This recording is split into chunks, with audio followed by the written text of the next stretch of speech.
ভাইকিংরা কি সত্যিই বর্বর ছিল? ভাইকিংদের বাণিজ্য, আইন ও উপনিবেশের গল্প।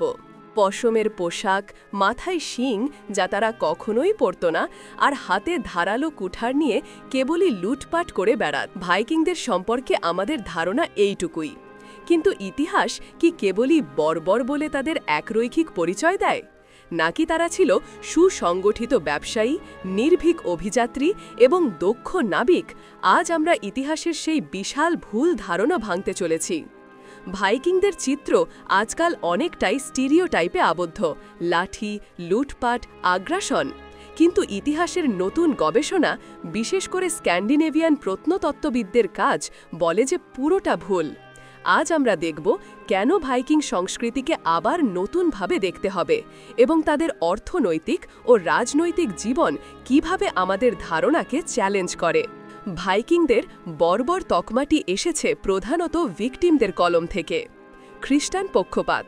মধ্যযুগীয় খ্রিস্টান সন্ন্যাসী ও লেখকরা ভাইকিংদের সম্পর্কে নেতিবাচক বর্ণনা দিয়েছেন, কারণ ভাইকিংরা ছিল প্যাগান এবং তাদের প্রথম দিকের হামলাগুলো হয়েছিল ইংল্যান্ডের লিন্ডিস্তার্নের মতো চার্চগুলোতে।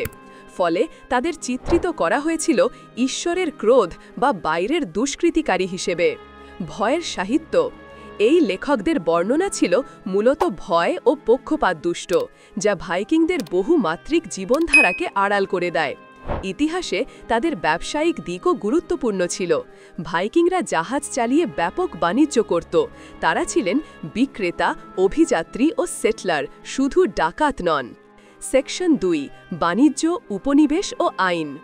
ভাইকিংদের সাম্রাজ্য ছিল নৌ বাণিজ্যের ওপর নির্ভরশীল, শুধু যুদ্ধের ওপর নয়। বাণিজ্যিক রুট।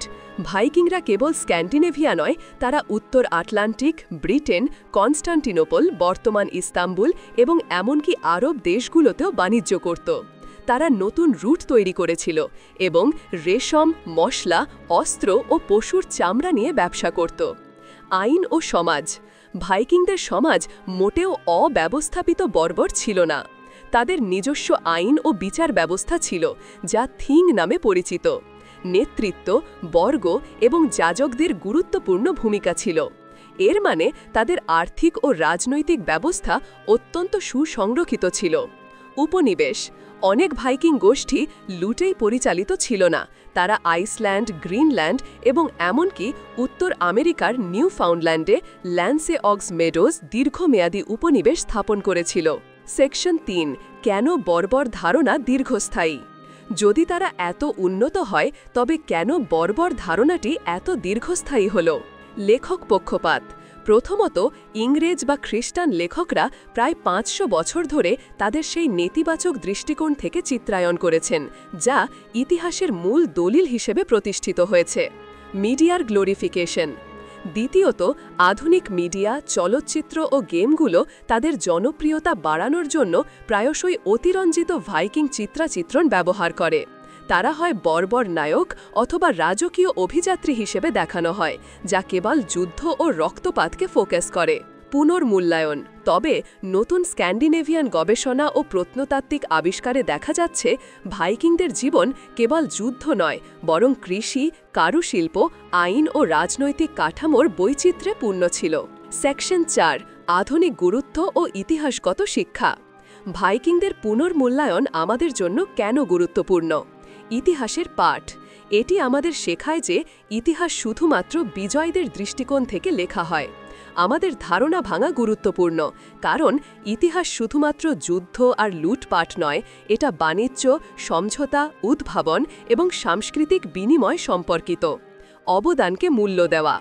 ভাইকিংদের পুনর্মূল্যায়ন মানে হচ্ছে তাদের সামাজিক কন্ট্রিবিউশনকে মূল্য দেওয়া, যেমন তাদের উন্নত ন্যাভিগেশন প্রযুক্তি, জাহাজ নির্মাণ এবং আইন ও প্রশাসনে তাদের অবদান। বর্তমান প্রেক্ষাপট। এই রূপান্তর আমাদের শেখায় যে ইতিহাসকে পাঠ করাটা শুধুমাত্র অতীতের চিত্র দেখার কাজ নয়, এটি আমাদের বর্তমানকে বুঝতে সহায়তা করে এবং ভবিষ্যতের জন্য দৃষ্টিকোণ খোলে, যেন আমরা কোনো সমাজকে তার একমাত্র পরিচয় দিয়ে বিচার না করি। তুমি কি ভেবেছিলে ভাইকিংরা শুধু যুদ্ধবাজ?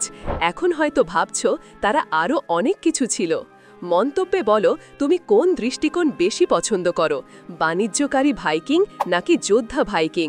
ইতিহাসের সেই মিথ ভাঙতে সাবস্ক্রাইব করো, কারণ আমরা পরবর্তী ভিডিওতে প্রাচীন যুগের আরও একটি ভুল ধারণা নিয়ে আলোচনা করব।